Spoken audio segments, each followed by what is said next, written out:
I guess for our viewers, we should probably say welcome, to the next episode of the Art Block podcast. For those of you listening through Spotify or Apple Music, welcome. This is obviously also available as a video on our YouTube channel, so feel free to subscribe there to the YouTube channel. Not only will you get the latest episodes of the podcast in video format, but you also get things like creative writing lessons and other arts workshops that we teach throughout the year.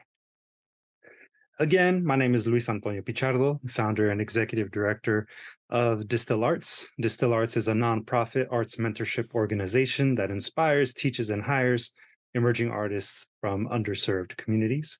And here with me is my lovely co-host, Abraham Jaramillo. Shout out to Abraham. How's everybody doing? My name is Abraham, and I'm part of the DSTL Arts family. I'm a teaching artist, and I do photography, design, podcasting, gardening, and a ton of other stuff. And today we have Luis's tocayo, Luis. Yeah, my tocayo Luis. Blackaller. Did I get it right? I mean, I guess. No, right? Go for it. Tell me how you pronounce yours. Yeah, I think it's Blackaller in English, but I'm in Mexico. They call me Blackaller, and Okay. Yeah. So I actually was curious about that too. Like, cómo se pronuncia bien. Oh, and by the way, for everybody watching, I don't know. Well, yeah. So, anyways, for everybody watching or listening, we're probably going to be code switching throughout the interview. So we'll try to do it kind of in English, but do expect us to be like switching back and forth in Spanglish. So, and to give our special guest today his proper introduction, here's his bio. Luis Blackaller, a.k.a. Cartoon Distortion, is an artist, filmmaker, and small press independent publisher from Mexico City with an interest in comics, the conservation of ephemeral printed media, public space, issues of representation and diversity in popular culture, the life cycles of narrative colonialism, and good old-fashioned cinema. During his formative years in Mexico City, he worked as a designer, art director, and storyboard artist in films like Amores Perros, 21 Grams, and Babel. And he holds a master's degree from the MIT Media Lab. Today, Luis lives and works in Los Angeles. Links to support his artistic practice and more information about his books, films, and zines can be found at cartoondistortion.com. So that's like the official intro. And it's kind of cool, sort of like, by being or como se diría, like knowing somebody famous by proxy. I mean, it's pretty cool. Amores Perros happens to be one of my favorite films of all time. So yeah, I have stories about that one. It sounds, I was like, is this? I always feel very self-conscious when I write bios, and I always feel like they sound like, terrible. But it sounds great when you read it. I have to say, I was like, wow, that actually sounded good. When I read it in my head, I'm just like, oh my god, did I say the right things? That's fine. You did a great job. Thank you. Well, thank you. I've been told I'm a good reader. Yep.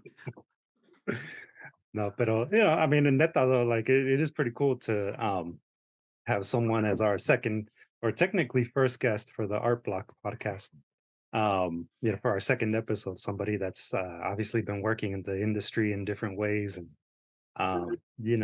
it's definitely an honor having you on. So thank you for taking the time to talk to us. I mean, thank you, and likewise, I'm honored to be here as well. Like really, it's a delight to be able to have this kind of conversations and share stuff together. Yeah. So, to, I guess, also shout out how we met, right? How we were able to get in touch with each other is the Print Pomona Art Book Fair happened a couple of weeks ago here in Pomona/Claremont. And Luis, my tocayo here, happened to be our neighbor at the event. So, shout out to them for obviously creating the community, the space, and bringing us together. Y de casualidad, ¿cómo te fue ese día o ese fin de semana? Muy bien, muy bien. I really enjoyed the Print Pomona Art Book Fair event. In my opinion, the assortment of vendors that were participating there, like me and you and everyone else, the level of diversity and the quality and like range of interest in the content that was presented there was it was really impressive, and I had a really good time just meeting everybody that was participating there as a vendor. So that was probably what I liked the most about it. And there's always the interaction with the people that go there that want to get our printed products and whatnot, which was pretty good too. But I really liked the group of publishers and artists that came together that day. That was like a treat within itself, I think. Yeah, definitely. Since we're on the subject, I remember you brought your daughter the first day to help you with the booth and also promote some of her beautiful work. Like she also has like a little cartoons, right? And Yeah. mini scenes, right? Yeah. So I guess my question is like, how do you work that kind of from being an artist to passing it down? Because now you have a daughter that's also an artist. That's a question for me too. We're trying to figure that out as we speak, right? There's the artistic practice. It's different for everybody, and there's definitely you see this with children a lot. There's a very big difference between approaching it as a fun thing to do versus something that you have to take seriously and turn into a thing that you're going to put out there for others to appreciate or consume or critique or whatever, right? So you start to deal with when you do that, you start to deal with things like issues of like well, it's not as fun, and when you're having to do it all the time, like it becomes a little bit of a chore. Also, like confidence and self-trust and all that is like you start to think about whether your stuff is going to be liked or not and things like that. So it's interesting, but I don't have an answer for you in that regard. It's for us a process that we enjoy and that we struggle at the same time a little bit with. It's we started doing it. She, just to give everybody some background on that. She's always been interested in drawing and sequential storytelling. Taking pictures, filming, and making cartoons. She has grown up around me and my wife, which works in film and television. So, it's kind of like around us all the time. So naturally she takes it. But I believe she's pretty good. And we've always just been doing it like just for fun, just draw and whatever, make little movies and Halloween, all those kinds of things. Right. But during the pandemic, right before the pandemic, I'd say I decided to take the scene making endeavor seriously and start making scenes and try to I've been going to scene fests and art book fairs for a while, but I was doing it as a kind of like a customer and fantasizing about what I could do, taking it as inspiration, and then just not doing it, right? Like having jobs that just you do that. And at some point in 2019, I was like, I'm just gonna do this. I have all this work from like decades ago up until now. I can start kind of curating it and organizing it in some like concepts that I think are cool to share as little books like scenes. So I did that, and then I applied to LA Scene Fest for the first time in 2019 to join 2020. And the pandemic happened, and it was kind of like boom, like nowhere to go for a while. But the interesting thing that happened there was that a lot of scene fests started doing virtual scene fests. So all of a sudden, in spite of the tragic series of events that came after with the pandemic, you could just participate on a scene fest anywhere without having to go there, which makes it in some ways sometimes easy, right? Like you don't have to travel to where the scene fest is because it's all virtual. So I started participating in those, and I was enjoying it, and I was really into that. And at the same time, pandemic, right? Maya, the kid, she was taking her classes in Zoom, right there in the kitchen, like over there. And I was basically inside her virtual classroom all the time, just working on, having my meetings here at the same time, kind of thing. And one day she's having an art class, and the art teacher goes like, "Hey, we're gonna make a scene today." And I was like, "Wait, what?" So I jumped in and joined her, and she made her scene for the class, which turned out to be this one over here, like Queen Kitty Adventures. And I made another one at the same time, which is this one using the same character she was coming up with, which is Annie Einstein Adventures, right? And it was so fun that I was like, this is cool. And I'm making these appearances in this Infest. I'm gonna print a few and just kind of like push them in there. And then San Francisco Sinfest, I think 2022 or something like that, or 2021. No, 2021. Yeah, 2022. That's last year. We went there live. San Francisco Sinfest 2021. She joined me in the Zoom and presented her thing. She had a pretty good time, so we were like, okay, let's keep doing it. So it became kind of like a thing that we now do. But I don't have an answer on like, okay, this is how you develop that, because it's a struggle, right? It's great, but it's like sometimes if I don't kind of like make her do it, she wouldn't do it. And that's like something that happens more now that is a thing than before when it wasn't, right? It's like an interesting thing with kids. So I don't know. To me, it's a question as well as to you. I think it's that's the answer. I mean, that's basically you are developing this also as a relationship with father and daughter, as well as the artistic link that you guys have together, which is really interesting, right? Yeah. And I love that you mentioned that now so is the point where you have to show like what the fun part of it and put it more towards that side instead of the job thing, the repetitiveness of it, or they have to do it. It certainly have to do it to a certain level as well, right?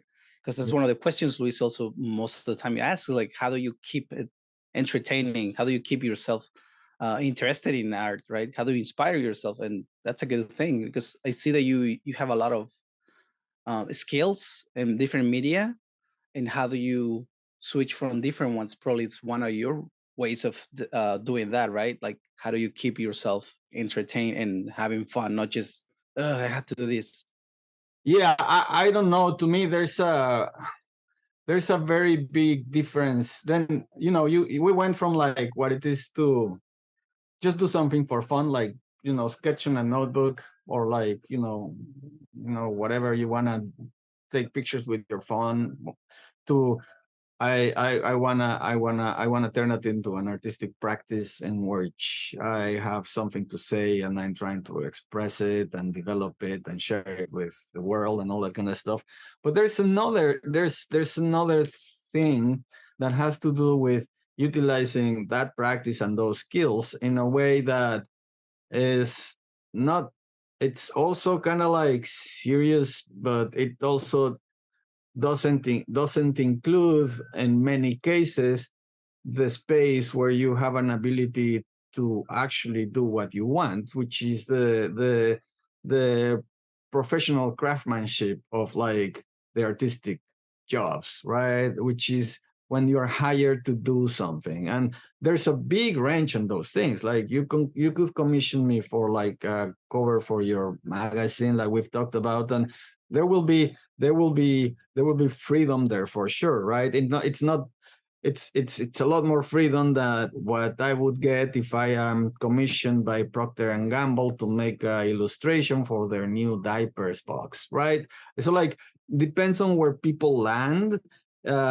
It could be like depending on their personalities, also more or less fun to or more or less interesting to do the art, right? And something that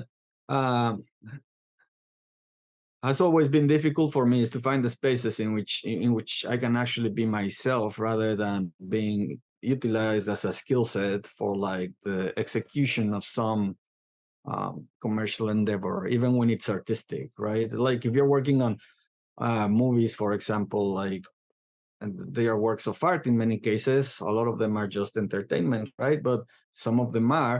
But when you're working in a movie at the worker level, say in the art department, oftentimes you're just churning through what's required by someone else to execute their vision, right? So you do have kind of like not necessarily the freedom to be yourself and to pursue your vision or your need to express certain ideas, right? So it's always kind of like I don't know if the skills, like navigating through like a series of skills has been more, I think it's, in my case, might be more of a trap because I'm useful to others in many ways than something that lets me explore many things in many times. Sometimes what I yearn for is like a space where I can focus on something and do it, right? So it's interesting that way. Yeah, that's definitely interesting. Luis, do you have a question before? Yeah, well, yeah, I just, something that you just said really stood out to me, that, sometimes it feels like a trap, being so useful, I guess, in a way to other people and your talents.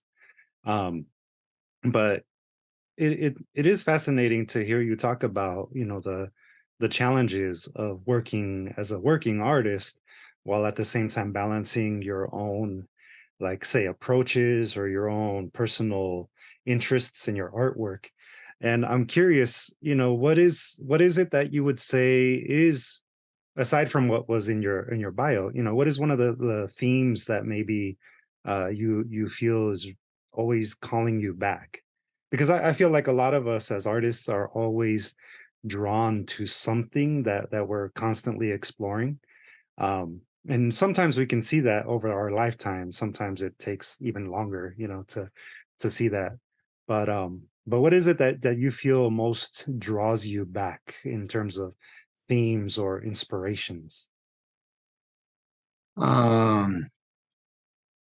I think a lot of that might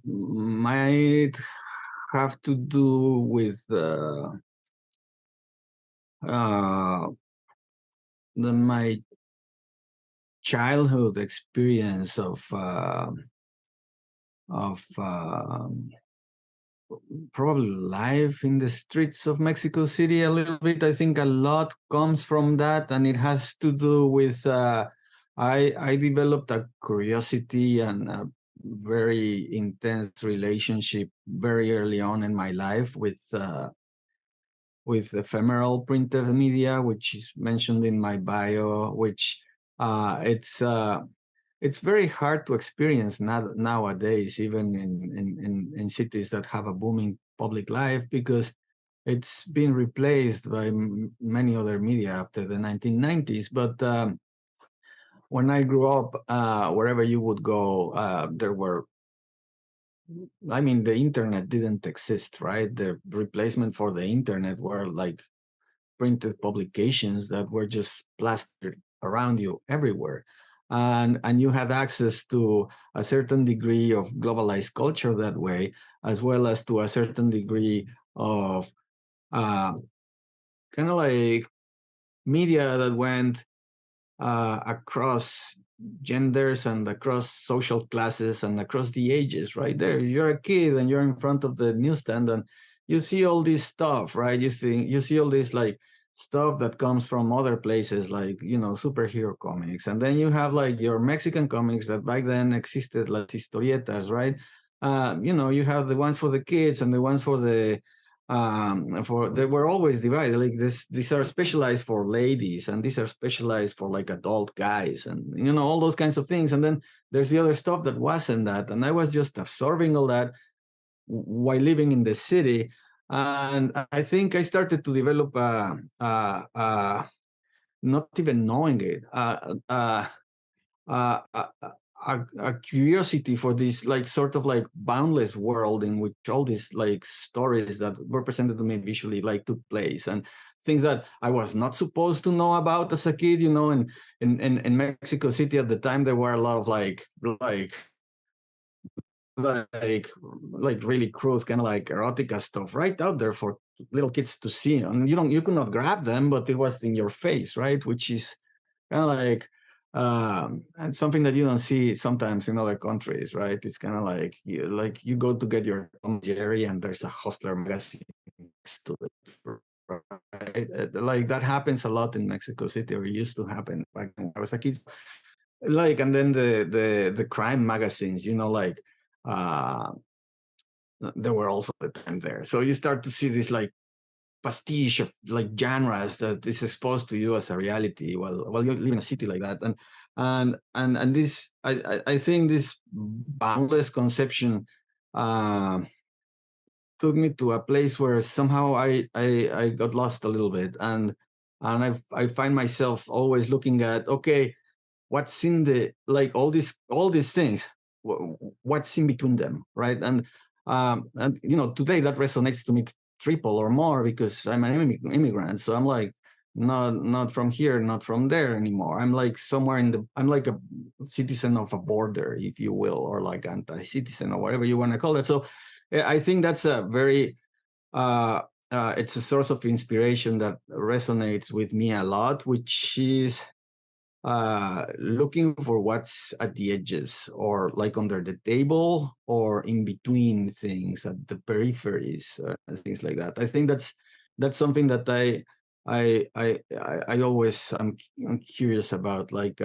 thinking of like where is it, like how does it come to be, and what are the stories could be like inspired or imaginary, could be inspired by that somehow. I think we tend to not look that way often, but I like to do that. To answer your question, that's I think where a lot of my inspiration comes from. Even, you know, doing this thing where like you try to work with your own kid, you know, it's part of that. It's like, where is that space in between where we can collaborate, you know, parent and narrative. So many things came to my mind as you were talking about like the historietas, you know, from the like 80s, 90s, you know, and um like so to give you a little bit of background on me, you know, I actually was born and raised in San Diego. And I used to go over the border all the time to Tijuana as a little boy. And then also my dad is from the state of Querétaro, in a small little town. So I used to go almost every year as a little boy. And I remember the first time that I actually found an historieta from que era de uno de mis tíos. And like you said, you know, it was one of those where like it wasn't for little kids, you know, and Cuento de yeah. vaquero. Well, I don't remember exactly the que era, pero you know, no era para niños, you know. Let's just say that. And you know, seeing that and comparing it to like the X-Men comics or the Batman comics that I used to love as a little boy, you know, for me it was like, whoa, there's a whole other world out there, you know, where these things are like the same style, you know, the same sort of concept, but they are used in so many different ways. And uh, yeah, I definitely understand what you're talking about. Y luego también, I mean, it's a pretty common thing to hear the phrase "ni de aquí ni de allá," you know, when you're Latino, Latinx, or whatever. and you're living in the United States, because you're not exactly part of the American culture in some ways, but then you're also sometimes not considered part of your native culture either. So that space in between is a fascinating space to me, and it sounds like it is to you too. Um, Yeah, and it's everywhere. It was there for me in Mexico as well, right? In Mexico, it's like you can see like Mexico. I mean, it's a caste system in some ways, right? And you can see that. And if you grow up somewhat like working class, lower middle class, you see that. But then you could easily kind of like end up in a place where you're in the middle between two like uh Mexicos, you mm, know, that exists as well. The historietas are a perfect example for that, because for the most time, like for the longest time, even up to this day, historietas, most of them, except for the ones for kids, like I don't know, Super Sabios or something like that, most of them were made for the people in Mexico that lives more at a working class level of like economic resources, right? The people that were more like upper middle class or more, they wouldn't even, look at them. They would get them from Europe, or they would read Mafalda or things from America or like that. So it's interesting that there's this in betweens everywhere. Even in Mexico, like in Mexico, I felt similarly, like there's this in betweens. mm, It's interesting that you mentioned this ni de aquí ni de allá kind of situation, because I noticed on your Instagram you have this Arab passport kind Yeah. of image, and that also reminded me of one of my. Well, I used to have a coworker from Bulgaria, and he always said like, "I'm a citizen of the world," because again he didn't feel he was from Bulgaria anymore, and he was kind of trying to find a place without calling them this is who I am. It's basically living it open, right?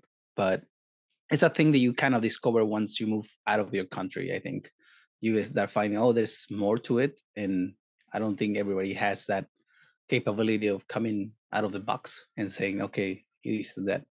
And that also, brings me to the question. Can you tell me more about this del defectuoso, por favor? Oh yeah. I'll do that.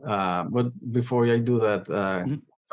bring me back if I go too far, because that could happen. Because yeah, you were just talking about ideas around what is the reason for the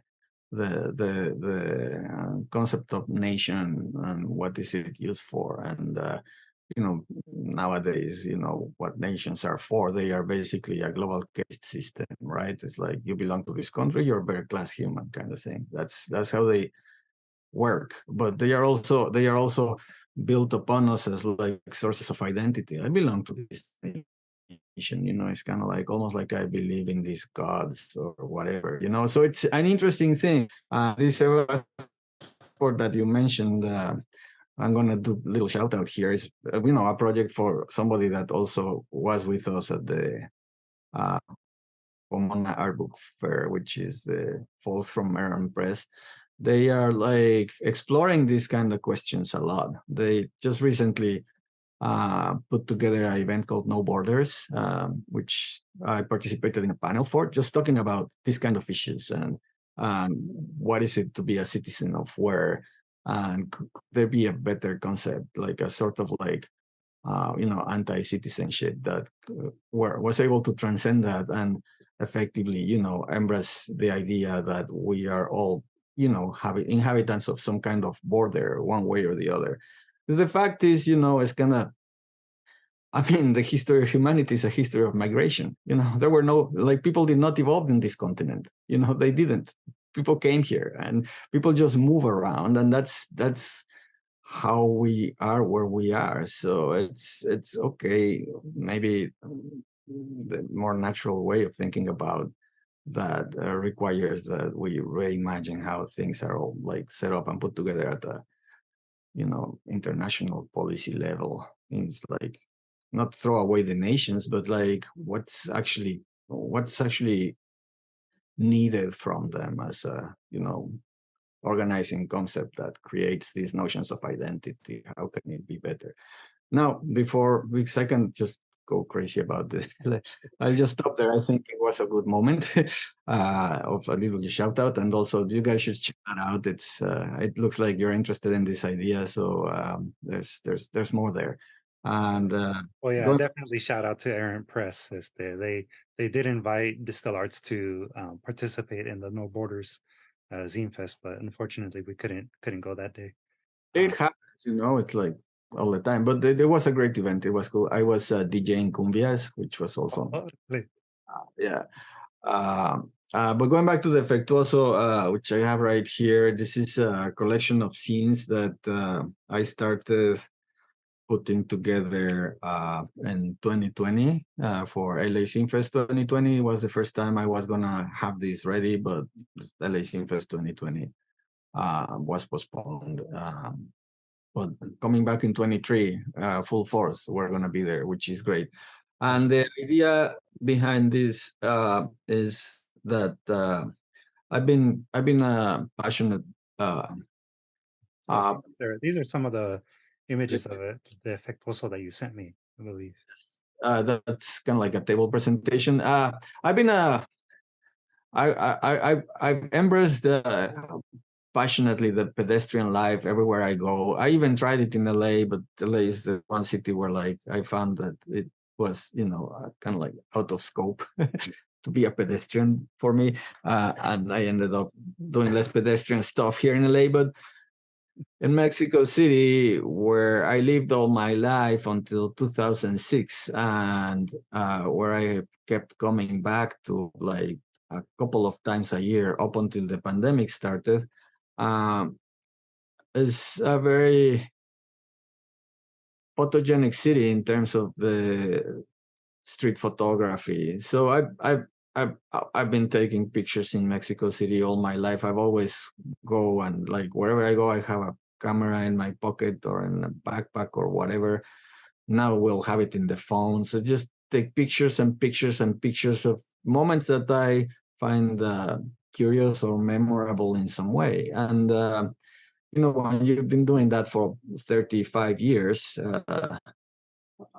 all of a sudden you realize you have a very vast archive that could potentially have some value if you kind of properly curate it and present it. So I was going through these photos, and I also learned, because of my explorations about the world of zines, I learned about the risograph printers, and I started to realize that if I took the low fidelity output of the risograph printers and combine it with some of these photographs that might be very good captures of a very particular moment, but maybe not taken with the best camera, not taken at the best resolution, once you pair them together and you think about something that could somewhat resemble those printed publications that I could find in the newsstands of Mexico City back in the 1970s or the 1980s, then I could create some kind of like printed object, like a publication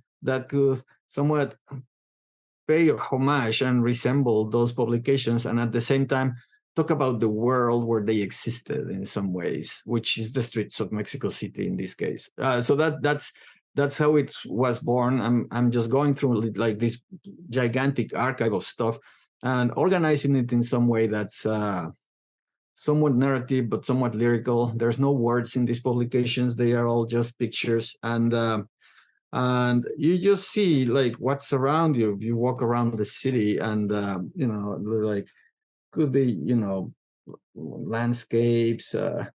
This one here, the back cover of number 1 is kind of like neighborhood that grew out of the bottom of a barranca that's next to the house where I grew up, and there was a river there, and there were some like illegal settlements. They're called paracaidistas down there, and it just kept going. And all like over the couple of decades, it became a town that's now completely functional. You can drive through it. There's tacos there. There's like a street market on Sundays, all kinds of things. So it's interesting. So there's all these things that are just there. I'm just kind of like collecting them and trying to create like a story of the city that spans, like my life experience pretty much. Like it's elementary school in San Cosme. Like I was walking down the street to go somewhere right at the time when they rang the exit bell, and these two kids just come out storming out of the school, and I just went boom, and they are probably 35 years old today. It's like funny. So it's just a way for me to kind of share that life experience in a very visual manner, and make a match to these publications, and also bring my photographic practice to life in a way that I believe is unique and suited to how I express myself. That's When you mentioned, sorry. Oh, well, I was just gonna say, like, I love that, it's almost like coming back full circle, which Yeah. for our current art blog zine that we're currently accepting submissions for, that's the theme, intertextuality. And I think what you're talking about does kind of tie in with that theme of, how do we have conversations with the work that inspires us? And I love the fact that you're looking at your publications as a way of paying homage to what inspired you as a youth. So I think it's great. And also as a fan of street photography myself, I really liked those zines in particular. So you got a fan right here, man. Yeah, no, thank you. I am actually, I can brag like about it. It's like I'm very proud of how they came out, and they feel like very solid. And I put out like 4 of them. I want to try and see if I can keep putting them out, for like, maybe 100. I don't know. And then if they do well, I could have like some larger book kind of thing. Like, yeah, there's like, there's the intertextuality right there, right? It's kind of, Oh yeah, totally. Yeah. what I'm talking about. And this one is not that old. This is a picture I took probably 2013 or 2012, right? So, because the speed at which things unfold in different places of the world is different, right? So, and in Mexico City, that the ephemeral printed media kind of like held on to a life for like way more of a longer span than in cities of the US, where even in the early 2000s, it was like try and find a newsstand in LA. Yeah, you could go to kind of um, East LA, and then you will find them there. Yeah, I remember that, like in the fashion district near downtown. You could see some of those back then. But today, I don't know if you could find any of that around here. Yeah, it's definitely harder now. Yeah. Yeah. And I do find fascinating that, for example, for me, I always try to print as bigger quality as I can, right? Like I'm always looking for the crispest and colorful and all that. But I love the fact that you are using basically the type of printing to bring it back to the style that you're looking for, the ephemeral part that you're talking about, the newsstands and the things that are as badly printed. But then it also makes the story behind the picture a little more into, instead of the people focusing on the details or the technique or whatever, they're looking for what's going on in the picture. It kind of becomes a narrative, right? And also brings back what you were talking about, the newsstand. So that's a lot of 3 things going into one. It's a nice concept. Really like that. Yeah, because it looks like a picture that you saw in the newspaper a little more, or in one of those yellow pages crime magazines, where, what's the name of that New York guy, was very famous, Ouija or Squeegee or something like that. I used to do crime photography back in the day. We had our own in Mexico City called Metinides. He was also, the classic guy that's always right there with his camera when something really horrible happened, and they do that for decades, and their whole thing becomes a vast archive of like an aspect of life in the city in the same way. So that is cool. It does do that. And it also, as a printmaker, gives you an opportunity to play with things in a way that is kind of like very artistic. It's like that kind of thing, like throwing in like somebody like Andy Warhol in there, that he would mess up screen printing in such a good way, in such a good manner, that elevated it to the fine arts in a way that nobody else could have done it before, because the mistakes or the low fidelity of his printmaking process became the visual language that he was using to express himself in some way.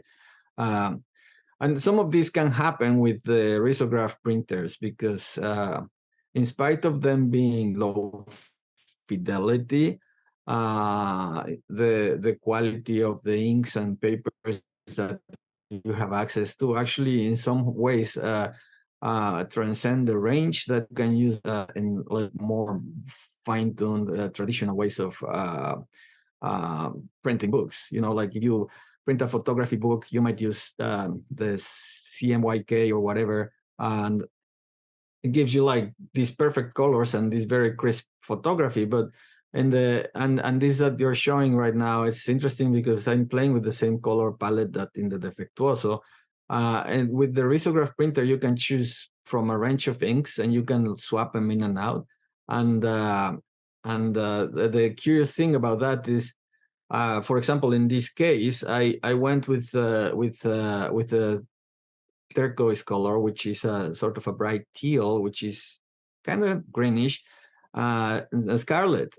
So I'm using the official colors of Mexico to print photography about Mexico in a way that I can kind of trick your eye into believing that there's the full spectrum of colors there in some way, and you can see that it's not really true. You don't see any blues, you don't see any yellows, but the photography is still very rich, and it has this duotone quality that is very, very typical of that era, in which, because they were doing ephemeral printed media that was supposed to be utterly disposable, they would print it with two colors instead of like three or four, to save money. But once it becomes an aesthetic choice, it's a different thing to play with. These ones that you're showing now is another thing. This is more based on my illustration work and cartoons, and it's called Ping Pong, and it's also two colors, and you can see what I'm talking about. If you remember, one of the magazines that were the historietas that were very popular in the newsstands in Mexico City when I was growing up was another Argentine export, just like import, I say, like Mafalda, called Condorito. If you've ever seen Condorito, that's orange and black, and just what they used to do with that thing was like pretty beautiful. And it's not something that's unique. You can find that across the board in these kind of publications everywhere, including the US, like all those humor magazines for adults. Again, with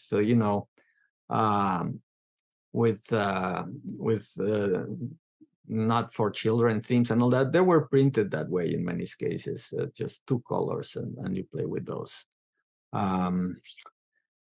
Yeah, so that's cool about that low fidelity. That in case of the Riso, you have a lot of flexibility to play with it, like in a way that you can really explore this textures and these modes of reproduction from back then. You can really dive into the style of the printed media of that era on the newsstands. Now, you showed a couple of things that were more fine arts printmaking that are also related to all these, but I don't know. That's kind of like it's not sideways, but it's a subject matter that expands a little bit of the whole thing, if you will. Yeah, I'm kind of curious, to what degree do you think about the final product as you're creating the, like, say, like the raw version or the sketching?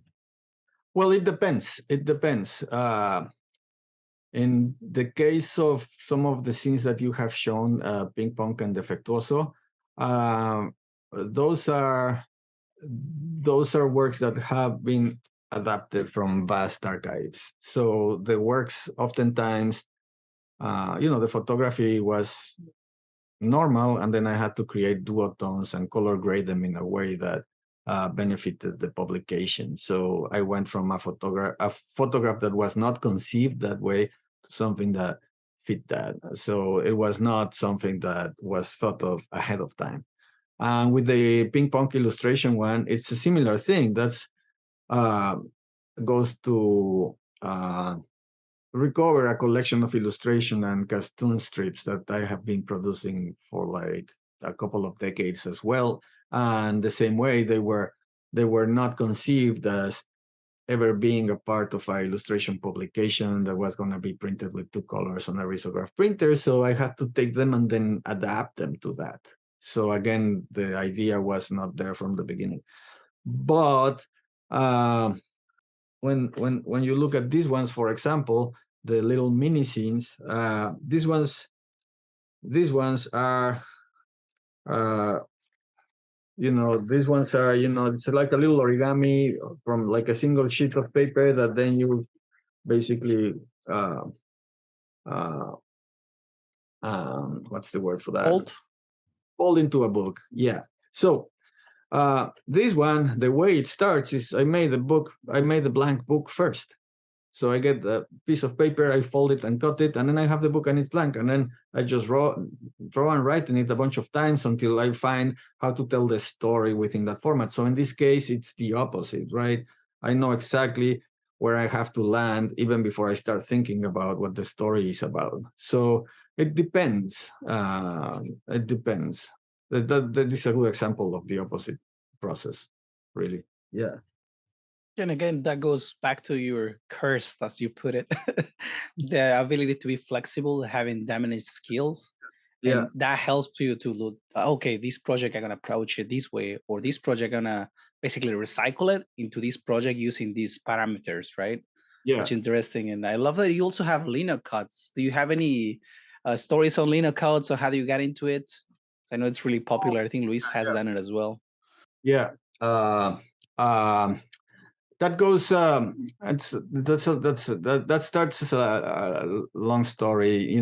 Back in Mexico City, some of my friends went to the art school there, La Esmeralda, or like Escuela Nacional de Artes Plásticas, and some of them, became professional fine artists with specialization in printmaking and whatnot. But I kind of was, circulating around them, and I did some of my own printmaking, fine arts printmaking endeavors back then in the late 90s, early 2000s, mostly centered around kind of like giant screen printing. But I did some etching work in Oaxaca in 2002 or 2003, and and the Oaxaca, the city of Oaxaca and the surroundings, they have this like really rich tradition of like printmaking, and there are shops there that are, some of the best in the world for like printmaking techniques that are, the way Rembrandt used to do it, right? It's like there's an artistic practice there that's delight to experience, that is unique to Oaxaca. So I spent a year there, and I really enjoyed doing some etching. But I was kind of like passing by, but always having this interesting in the printed image, the work of art in the age of the mechanical reproduction, as Walter Benjamin once put it, right? You think about processes like linocut or woodcut or aquatint etching, You go a couple hundred years back, and those things were the Photoshop of the time, right? They were revolutionizing the ways in which you could put images and printed media, and not just the text with the letterpress or the movable type, but also images. And there was a time, and they were like, yeah, etching is the thing, but then here's lithography. It's a lot easier, and etching started to become something like arcane and something that more specialized for fine artists and things like that. But always having a interested both in these things that you see in the newsstand and that what's the reproduced media, some of them now are on screen, so always kind of having that curiosity around. And then very recently, last year, I think, doing the scene thing, using Instagram extensively to connect with other people that are doing these kinds of things, I stumbled upon a call to action for a residency at a printmaking shop here in LA called Chayote Press, which is run by a Chicano artist called Israel Campos that lives and works here in LA. And I applied, and he liked I was talking to him about combining sources of inspiration from the Taller de Gráfica Popular in the early 20th century and Mexican muralism with superhero comic books and lucha libre and things like that, to come up with something that could talk about not belonging to anywhere in a visual manner.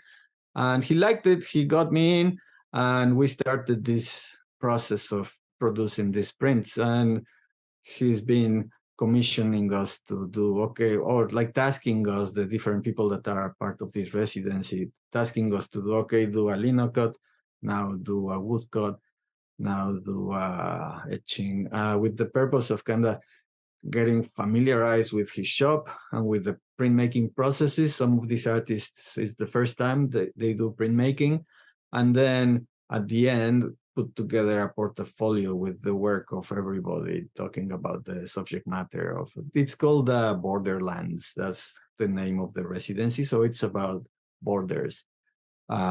Is that one of the pieces that it's like a mural and it has like a border and a woman with fire on top? Is that part of the same program you were talking about? Yes, that's my final piece for that. And the other two that I think I also shared with you, you'll see kind of the subject matter is always people that are wandering somewhere in a nondescript space, and oftentimes accompanied by a very large body of a woman, in this case, that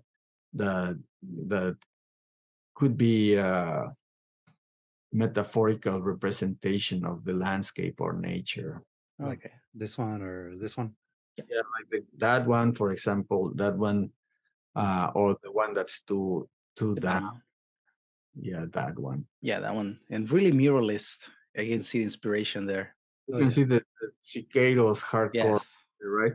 But you can also see the the little like cartoon characters around there. There's these two characters that look like minions a little bit. And those, for example, are representative of the lures of capitalism in a way. And you can see them. There's all these naked people wandering around between walls and pipelines, and these characters are just trying to convince them to gamble in some way. And it's very somewhat mysterious, but that's what it's about. It's people just wandering through this predetermined space in which they don't know what they are looking for. Yeah, I really like that piece. Yeah, it's very striking. Definitely, you can see the cicados. Yeah, still working on it. It's been a pain in the ass. I got it right. It was like perfect. And then I wanted to do this little thing, and I made a mistake with one of the chemicals, and I kind of erased it a little bit. So I had to work it up again, and I'm in the process of doing that. So the final one is going to look a little different than that, but it's the same. Like behind me, you can see that's the copper plate because I've been working on it. for the last couple of days with this this thing which is called the dry point or punta seca, and you use this. Once you're done, you realize that maybe some tones are not exactly where you were, and you have to go there and just kind of like get them to work. So that's what I've been doing right now. This morning has been a lot of punta seca work, which is great. Yeah, I love that stuff. That's cool. It's always nice when you can, obviously do things that excite you and, get you motivated.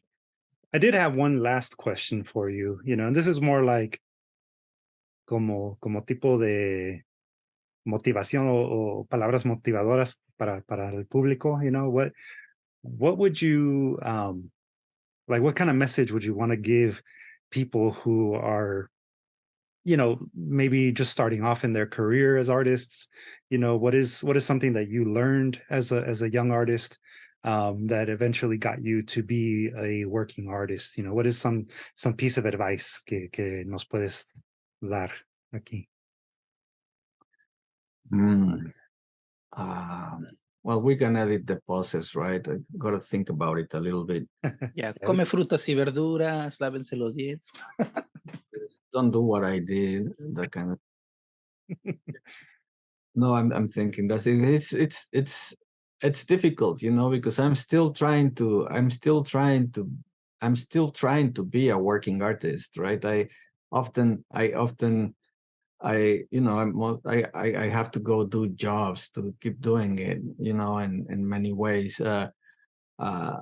So I'd say maybe perhaps the important thing to do early on, which I actually think I did not do, is to ask yourself very earnestly, where is it that you want to end up, and what is it that you want to say, and try to you're not going to find an answer to that question. That's the question that you keep always asking, but asking yourself that question will probably help you set your priorities better. And of course, everybody's situation is different, right? And some of us have to deal with stuff that are part of life that some of us don't. And some of us have a harder time just finding the place where we can actually, live off making our own art in some way that benefits our community. But being able to have that goal very clearly outlined for yourself as you go along, and let it evolve with you as you go, will help you probably navigate the negotiations that you have to take with other instances of your practice that might be more professional craftsman artist along the way, just producing work so that you can get the box so that you can keep going. So I don't know if that was very inspiring, but it's a learning that took me a lot of years to get to. So I hope it might be useful for somebody out there. I know, it's useful for me to always think about that. So if it's useful for me, it has to be useful for someone else, Yeah. Any last question, Abraham? Since we covered a lot, and you already kind of said this one, but it might as well be a good chance to tell us who is an artist that you usually come back to, either music, movies, poetry, paintings, etc. It's I music, movies, comic books, literature, history. I really like to explore aspects of history, especially on the fringe again. Like, we're going through a period of time, last decades or whatever, in which a lot of the preconceptions of like education history are being challenged by like interpretations that are closer to what really happened, and that's very interesting for me to explore. I think as we move forward into the 21st century, it is very important that we understand the value of education, both as something that we need to learn how to do right, and as something that is both necessary, but at the same time problematic when it becomes institutionalized by bureaucracies that reinforce narratives that will not get us where we need to go. Like, we need to change the world very quickly as a humanity right now, and if we keep being educated into being productive the capitalist way, I don't know where we're going to end up. It's that kind of thing. When I grew up, um, I was educated by the Mexican Secretaría de Educación Pública, like everyone else, into believing that we were a nation that was born of the mix of two cultures, right? That kind of thing, and that Spanish was the official language, and all the other languages that were here before were dead at this point. Both of which are not true, because there were as many cultures in the region that we now call Mexico and Central America as there were in Europe at the time, right? And like 60% of the inhabitants of Mexico, and I don't know exactly this number, but the Spanish is their second language at best. So it's kind of like these languages are alive, and when you live in the city, you don't understand that. You grow up believing that this is what your world is. So that's I kind of diverged, but I like to educate myself, and it's difficult for me to point out exact source of inspiration. I just love all forms of human expression. I didn't even talk about science right now or things like that. Um, I think we could all, si si estuviéramos juntos, we'd all be like nerding out. It sounds Yeah. like it. Mira, así somos, no, Abraham. Like, we always talk about, the importance of history, and, que es necesario entender lo que ha pasado para no repetir los errores, right? That's, we, I don't know. I think that we can't also be so arrogant as to think that our own ideas are original, because they're not. Everything under the sun has already been attempted. It's just now how your voice is going to come through those different attempts. No. Yeah. It doesn't have to be something new. It just has to be important to what you have to say. Yes, it's important to you. It's important to the world around you. Like that you mentioned, that's the part of rewriting history, right? Because I think that's the first part to, as a society, start changing, like the changes of basically who you are and what country are you from kind of situation. It starts from the beginning. Who were we first, right? And how we end up where we are. That's kind of the big question. And how do we move forward? Because if you don't have those two first, you're never gonna know where to go, because you don't know where you came from. If you have already stepped on that shit, basically, you don't want to do it again, right? Yeah, I mean, hopefully, yeah. That's the hope. Okay. Yeah, well, I mean, you guys, anytime, I know we want to talk about other forms of collaboration. So whenever we can do some hanging out and nerding out, I'm down. Claro. Oh, Yeah. show. Yeah, we're always open to it. As mas, I actually I pulled out my Nikon EM. I got this one bought it for myself for Christmas. Y I have a bunch of new film that I just bought too, so I definitely want to go out shooting. So ahí los tres. Definitely. That's good. I have a old F2 that I've had since '86, and I still use it. Nice. Yeah. So I'll So bring something new so the kids will understand what we're talking about. yeah, exactly. That's like, everybody's The Black Mirror. The Black Mirror. Yeah. a huevo. Sí, no, como yo. Yeah. All right. So Yeah, I'm glad that we got a chance to talk, even if it felt kind of to me like we were just, barely at the tip of the iceberg, because there's so much more that I think that we could all say. So maybe we might need to do like a part two. I mean, I'm open to exploring some themes. We could go like, okay, let's talk about Mexican historietas, no? Yeah. We can do one about that. That's less about me and more about what I somewhat know about that. I have. We can do that too, Mexican, or whatever. Yeah. Yeah, sure. My dad will love the Caliman kind of Yeah. going back there. We're Caliman, still waiting for the movie. Águila Solitaria. Yeah, those are difficult. Yeah. Yeah. El Yeah, Santo. actually, that might actually be a really cool workshop, for us to consider. Yeah. Hay un libro así de gordo que es un manual de cómo hacer historietas que se llama La Historiética. Oh. Un amigo mío que hace historietas en México tiene una copia. Yo he estado tratando de conseguir una, pero la última vez que fui le saqué fotos y todo. Entonces, ese es bien curioso porque es un manual, es como de, no sé si alguna vez han visto el de How to Draw Comics the Marvel Way by Stan Lee. Yeah.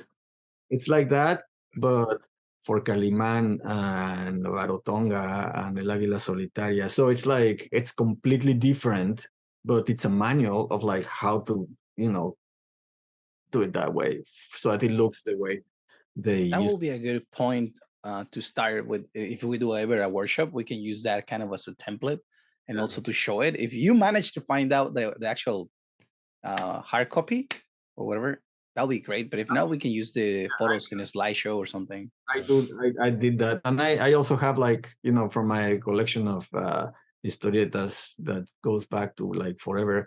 I have some really cool, Caliman covers where, it's like Dr. Doom actually just messing up Caliman or Caliman saving Princess Leia. But it's not like they were Dr. Doom or Princess Leia. They were just being swiped. The term is swiped from the American influence that was starting to come in some way more strongly, and that kind of wiped out all these publications from the Mexican market later during NAFTA. We ended up just keeping the libro semanal de melodramas and the libro vaquero and the sensacionales, which are the raunchy adventures. Yeah, the specialized ones. Yeah, that's the hard part of the globalization, right? When it becomes kind of more taking from other countries and basically denying what your own country is creating, because there's always that kind of perception of something's better than so on. But that's part of the system of education and the government's trying to figure out all that stuff.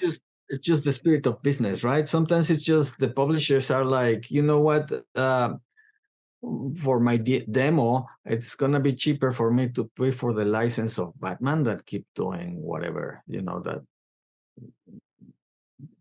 just kind of that at some point. Yeah, that makes sense too. Whole business culture, right? Sometimes it's not even that thought through about the consequences. No, but I don't think that, I think many people think like it's an evil genius at certain and some layer in DC or whatever, thinking of these big ways of plotting or whatever. But sometimes it's just the basically domino effect of things. So you were saying, like, for example, we have the Cine de Oro in Mexico because of the war. The war in the United States was allowing that to happen. Then when the war ended, the actors and the movies all came back. And so people forgot about the movie theaters in Mexico. And then we have all these Terminators and all these other movies that replace the Mexican movies, which we ended up with the crappy movies that we all know. They're cheesy, naked movies. I think there's a lot of cinema there that just didn't get the right budgets and the right distribution that was made. And I'm talking about some of those, you might call them crappy, but they are not. They are just, made with what they had. There's an uninterrupted thread of even entertainment level Mexican cinema. One of the things I like about this guy Guillermo del Toro is that he's able to point us back to that stuff, and he goes like, these movies are great, and you go and watch them, and they are great, and they are not the anters that were making it to Cannes, because Mexico's always had those, right? Even like back then, before the 80s and the 90s, but movies that were neglected by high culture as like cheap entertainment, that were actually better than the high culture accepted entertainment movies that were being done elsewhere at the time. Sometimes it's like, it's just kind of, sometimes the execution didn't look as expensive or whatever. But then there's the business decisions of why to give them the money and why to distribute them are not necessarily inspired by things like the war and stuff like that. It's just that history has to be written based on actual facts about all that kind of stuff, because I don't even know what happened. It's it was, somebody made the deliberate decision to not spend money on cinema entertainment in Mexico, and it might have to be with who knows, something to figure out how they did it. And maybe there's some like crazy dealings there, that happened. Okay, yeah, that's for sure. Yeah. I mean, the other day I was watching a old Vicente Fernandez movie. ¿Cómo se llama? I can't think of the name of it right now. But yeah, like the storyline itself was very I mean, it felt like a novel. It felt like it was something that was adapted from a novel. You had a very clear character arc, you had conflict throughout, and pero también era como pues, a Vicente Fernandez movie, so singing had to be a part of it. Some of those, you watch them, and the Spanish language used in there is like way more sophisticated than what you get today in I don't know, like a opinion-based piece in a Mexican newspaper. It's like crazy. Like, it's crazy. Recently, just a final shout out, right? There's this place in I don't know, it's Wilshire and Fairfax or something like that, La Brea, I don't know, called the Academy Museum right there. The new one. The LACMA, right?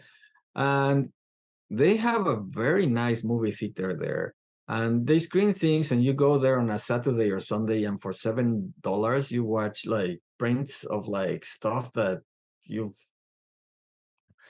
would have never watched in a movie theater ever again, or you have never watched it in a movie theater ever. Like a lot of like Mexican horror, they just had a cycle of Mexican horror movies that went all the way back to the 1930s to the 1990s, and just like picking up the gems, right? And with like a talk of, this is how it was produced, this is who was the production designer and the makeup artist, and how they did it, and this is the history of these people in the history of Mexican production, right? It's so interesting. And you go watch the movies, and that happens. You just go like, oh my God. And you see that some of them are actually doing stuff that's not just uniquely good and entertaining, but also on scene, like in terms of playing with the language of cinema, stuff that you were like, wow, and stuff that you might have watched in the TV when you were a kid in Mexico on a Saturday, but really, there was this one with I don't know if you guys are familiar with Pipo, which was like a comedian singer, the ranchero. There's like, he was like, even as a kid, I would be like, oh my God, that's embarrassing. The kind of thing that your grandma would want to watch, right? There's this movie. It's like a sci-fi. It's like a sci-fi zombie vampire monster movie with him at the center, and you just go like, you watch it and it actually makes sense. The only thing that's terrible is the makeup of the monsters, and even that, it's so funny to look at. It's like, why do you elevate Ed Wood and not whoever made this thing? Right. It's just because they are falling into this oblivion of forgetfulness or whatever. So it's very interesting, that kind of stuff. Recommend that cycle that took place at that museum. I think that museum it's cool in that regard. They make these screenings that are something to look for. I'm definitely gonna go visit that one. I think you're the third person who has said, go for it. I'm like, okay, let's do this. Cool, man. Well, like I said, I think we could probably talk for hours. It sounds like because we're all like de la misma onda, no? And yeah, but yeah, I want to just say again, thank you, Tocayo, for joining us for this episode of the Art Block podcast. Do you have any like place where people can stay up to date aside from your website you want to throw out there? It's just mostly that cartoondistortion.com has links to both the store where I sell my books, which is called cartoondistortion.limitedrun.com, and the social media that I use to kind of throw out what's going on, like new films or new books or whatever activities, or being on panels or go to art book fairs or Simfest, which is instagram.com/cartoon-distortion or something like that. The links are there on top of the cartoondistortion.com, so you cannot, it's all there. Yeah, exactly. Make sure you for everybody out there listening or watching, make sure you go check out that's at cartoon/distortion. Yeah, that cartoon. And I want to make a newsletter one day, but that's serious work. Yeah, it can.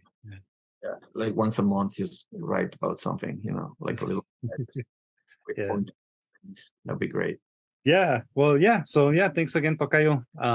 We'll obviously be in touch about the next thing that we come up with, whether that be the workshop, definitely the art block zine. We'll be in touch about that. Yeah, for everybody listening and following along, make sure that you also follow at DSTL ARTS at Distal Arts on Instagram, Twitter, Facebook, also on our YouTube channel. Make sure you like, subscribe, and do all the things, to help our following continue to grow. And as a just humble little nonprofit, we thank you for being part of our audience, and joining our arts fam. So thanks again, Tocayo. Thank you for having me. This has been a lot of fun. Looking forward to more. Igual. So peace out, everybody.